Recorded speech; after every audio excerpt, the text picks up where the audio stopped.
Fantastic. यहाँ पर लड़कियों को इतना बड़ा प्लेटफॉर्म मिला था। I guess they were really excited, and as judges I think it's wonderful for us to feel that we're giving somebody an opportunity. I wish all the girls all the best and congratulations to the winners.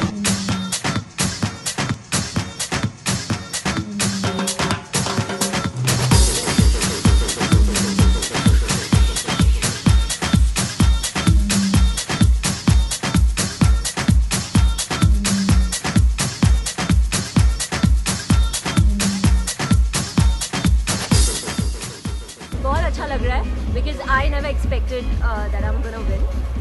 और जब बिना expectation के आप जीते हो तो खुशी कुछ ज़्यादा होती है। I am absolutely flattered. Being born in Australia, I grew up watching Bollywood films my whole life, and being told I look from Bipasha from a young age pushed me even more to represent India all around the world. And right now, I'm one of the only Indian actresses working in Hollywood, and I'm so proud to represent my country and my culture. And it's a huge blessing and a huge compliment and everything. ये दिन मेरे लिए बहुत अच्छा है, मुझे बहुत अच्छा लग रहा है because I was not expected कि मेरा हो जाएगा। I was not aware of that, but still I am feeling very happy.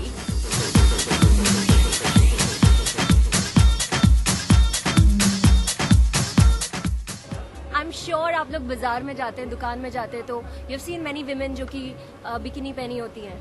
तो ऐसा कुछ नया नहीं है जो यहाँ पर लोगों को पता नहीं है। जब फिल्मों की बात होती है तो I think it's all about a story and a character. Her film में बिकनी नहीं पहनी जाती है, जहाँ पर ज़रूरत होती है, जहाँ पर ऐसा मौका होता है वहीं पर एक्ट्रेसेस पहनती हैं। एंड आई थिंक हमारी Bollywood actresses they are so classy that they have carried this particular attire so well that I think आगे भी ऐसा ही होना चाहिए कि वल्गैरिटी नहीं होनी चाहिए, खूबसूरती होनी चाहिए। तो आपको क्या? मैं हरियाणा से और मैं ऐसे आपने सुना होगा हरियाणा के बारे में कि कितने मतलब कैसे स्ट्रिक्ट लोग होते हैं वहाँ पे, लेकिन उसके बावजूद भी मैंने आंखों में शर्म होनी चाहिए, बिकनी पहनने से कुछ नहीं होता है। मैंने अपने लिए स्टेप उठाया, मैं दिल्ली आई, उसके बाद फिर मैं अभी मुझे 1.5 महीना हुआ यहाँ पे सिर्फ आए हुए और अब मैं यहाँ पे हूँ, तो मेरे लिए बहुत मैटर करता है। और बॉलीवुड का रहा सवाल, वो आगे करना है और बहुत आगे तक जाना है।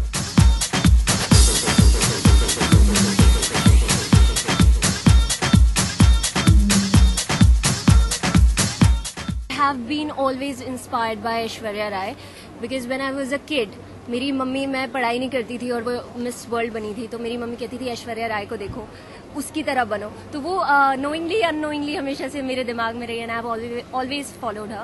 And unlike many other, I won't take names, but unlike many other actresses who would go outside India and maybe वो और भी चीज़ों के लिए जानी जाती है, I think ऐश्वर्या राय ने देश के बाहर जाके पूरे क्लास को और इंडियन वैल्यूज़ को मेंटेन करते हुए जो रिप्रेजेंट किया है हमारी कंट्री को, I think that is something she has been inspiring me and she will continue inspire me. मेरे लिए जो इंस्पायर, वैसे तो मेरे लिए सभी सेम है, लेकिन मेरे लिए जो सबसे इंस्पायर रही हैं, जिनसे मुझे इंस्पिरेशन मिला है, वो है विद्या बालन।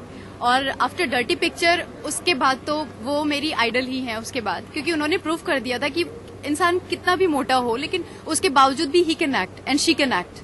तो मेरे लिए विद्या बालन है और मैं यहाँ पे हूँ अपनी मम्मी का और अपना सपना पूरा करने के लिए। तो let's see, long way to go.